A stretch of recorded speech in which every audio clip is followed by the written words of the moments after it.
My wife and her family blew up at me because I refused to let them name our son after her late brother. He was a loser who ruined the lives of everyone around him. Trigger warning: child abandonment, verbal abuse, mentions of abuse and addiction, infidelity. My wife, 26F, and I, 28M, have been together for 10 years, and married for 4 of those. My wife is pregnant with our first child, a boy, and she is due in early July. Now onto the issue that has arisen. My wife wants to name our son after her brother, who passed away a little over a year ago. Her brother, whom we'll call T, was her only sibling, and they were very close growing up, as they were only 2 years apart. However, her brother was not the most pleasant person. He was a substance addict starting from age 14 to 15, he stole from everyone around him including myself and my wife, he was abusive to all of his partners and his child, and he served several years behind bars. T was also abusive to my wife and her parents. He had a stay-away order from our home because he broke in while we were away and stole our TV, my wife's jewelry box, and one of my GNS.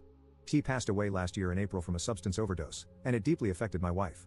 It was her first major loss she has suffered, and she still attends therapy to help cope. When we found out we were having a boy, she immediately wanted the name to be T's name. I heavily disagreed, and I have offered many replacements, other family names like her father or grandfather's, but she will not budge. She wants our son to have the exact same name as her brother, first and middle. She has even gone as far as to say that if we name him something else, she will have it changed, or only call him by T. My final straw was when my wife ordered a blanket with T's name sewn into it for our son. I blew up and told her I was not naming our child after a substance addict who took advantage of everyone around him. My wife blew up at me, she screamed at me to leave, threatened to call the police if I didn't, and called me a piece of crap for talking about her late brother like he was trash. I did leave. I told her I would attempt to speak to her again about this once we had both calmed down, and I apologized for speaking about T in a negative way. I'm getting calls nonstop from her family, calling me names for speaking about T and not wanting to honor him by naming our son after him. My family is on my side, her family is on her side, and my friends are split on the matter. So, am I a massive jerk for not wanting this name for our child? Update 1. Hello, internet humans. Not sure if any of you remember my first post a few months back, but I just logged on and saw I had a few messages, so I figured I would post an update. So, if you recall from my first post, my wife and I were expecting a baby boy in early July, and our conflict was occurring over my wife wanting to name our son after her late brother.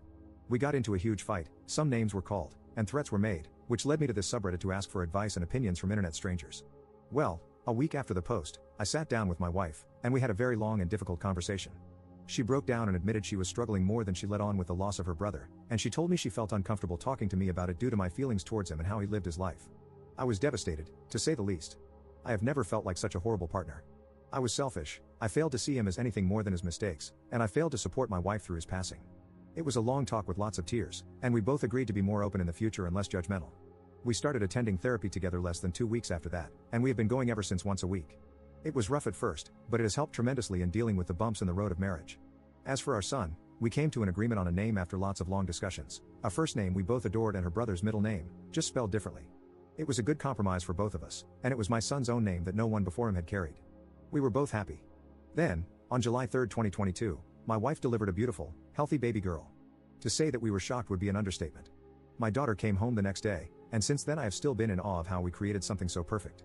We didn't figure out a name until she was a week old, but I am happy to share that Eleanor Shea is what we came up with. We are still adjusting to life with an infant, but so far it has been nothing short of amazing. Thank you for your past advice, internet friends and strangers. Update 2. Op posting in r/infidelity 1 year after the last update. I'm just here to vent my frustrations and scream into the void about my current situation. I can't talk to anyone in my personal life about this. My wife is cheating on me, she has been for the past 2 months. I just don't understand. I don't even know where to start to begin to understand. We have a beautiful home, stable careers, we're not financially struggling, no substance abuse, and we attend therapy together. Our daughter is healthy, perfect.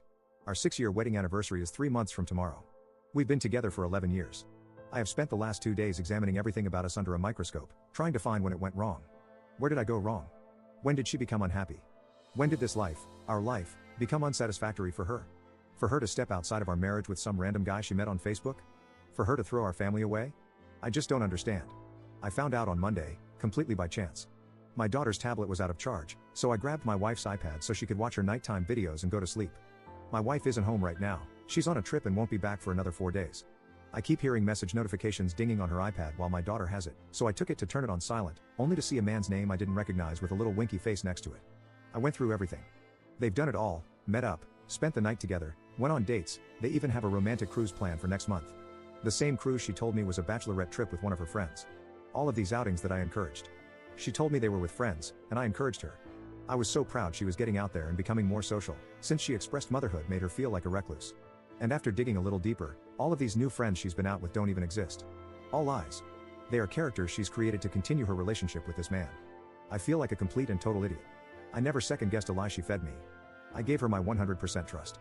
We've been doing couples therapy for a year, we communicate, we go on dates, we give each other gifts, our bedroom life was great.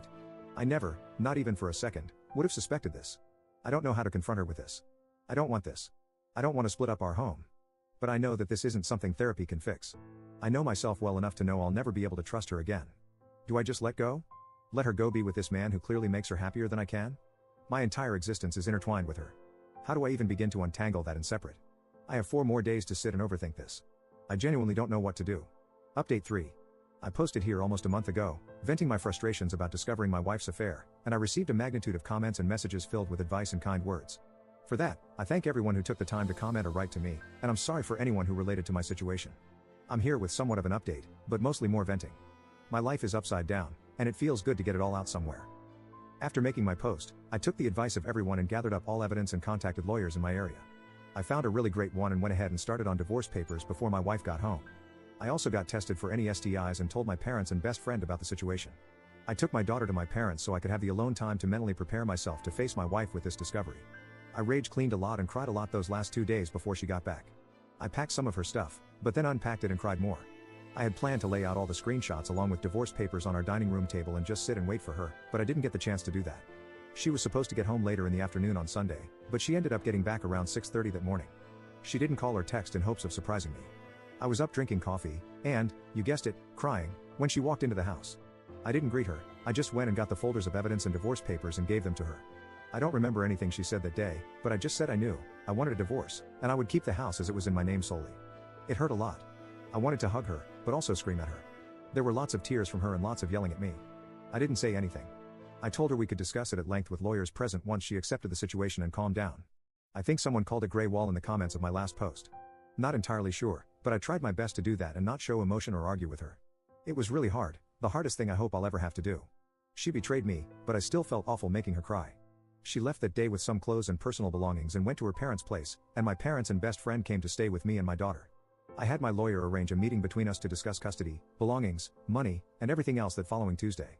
Well, Monday I got a call from my clinic to come in to review results of STI tests, and as it turns out, her parting gift to me is HSV 2. I cannot describe in words how angry, sad, and shattered I am. I'm still accepting it, I don't think I have yet, but I'm working on it. I know it's common, very common, and it's not going to unalive me, but it doesn't make it blow any less. I joined a support group on Facebook, those people are great. Going into Tuesday with that knowledge was awful. I felt so much shame bringing that up in front of not only her but both of our lawyers. I knew if I tried to discuss it with her privately, it wouldn't go well, not with the amount of anger and sadness I had in my system. She never apologized, she was a different person that day. I felt like I was looking into the eyes of a complete stranger, no emotion whatsoever. Divorce-wise, everything is cut and dry. We separated finances, the house is mine, we are just waiting the 90 days for it to finalize. There were no objections on her end but one, she wants to terminate her parental rights over our daughter. She doesn't want her anymore. Our daughter, our baby. I was f***ing blindsided. I'm still blindsided. My daughter is 1, but she loves her mama. Mama was her first word. She's only 1. It's been 3 weeks, and the pain I have felt, the pain for my daughter, for my family, has been indescribable. I don't know who she is anymore. I don't know what changed or when it changed, but it terrifies me. I feel like my entire life was pulled out from under me. I haven't talked to her, per lawyer's advice and my own fear of what I would say. She hasn't seen our daughter, she told me that day she didn't want to. She didn't want any pictures from our home, any memories. Just her clothes and electronics. I don't understand any of it, and I don't think I ever will. We have to go to court for her petition to terminate rights, and I don't want to look at her. I just can't accept this as reality right now, not after everything. I'm trying as hard as I possibly can to keep a positive outlook on everything and be strong for my family and my baby, but this has been so hard.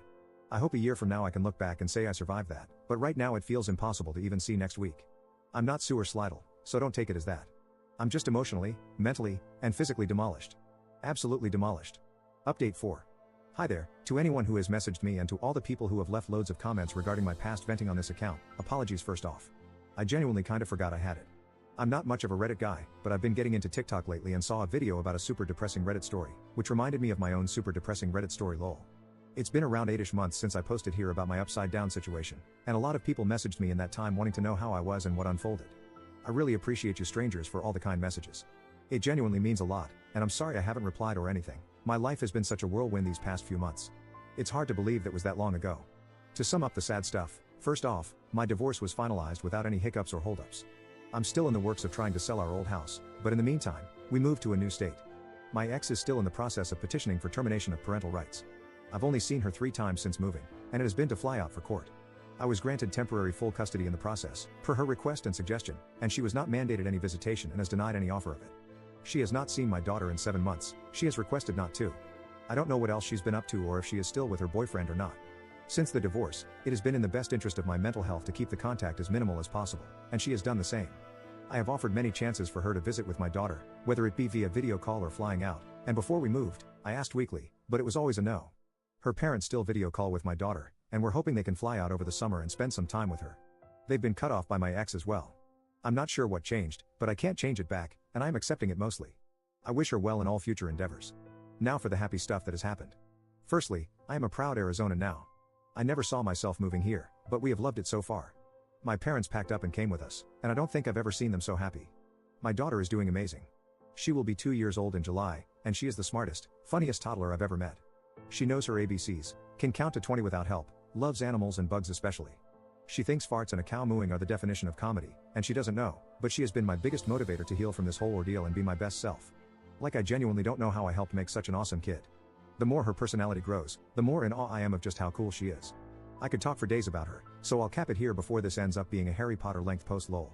As for myself, I'm in therapy and have been throughout these 8 months, and I'm in a much better headspace. I'm working on getting back on top of my health as I did put on about 30 stress pounds. I'll get there eventually, but I'm not sweating it too much. I have not dated or tried to, I don't think I will anytime soon. I've adjusted to being a single parent pretty okay for the most part.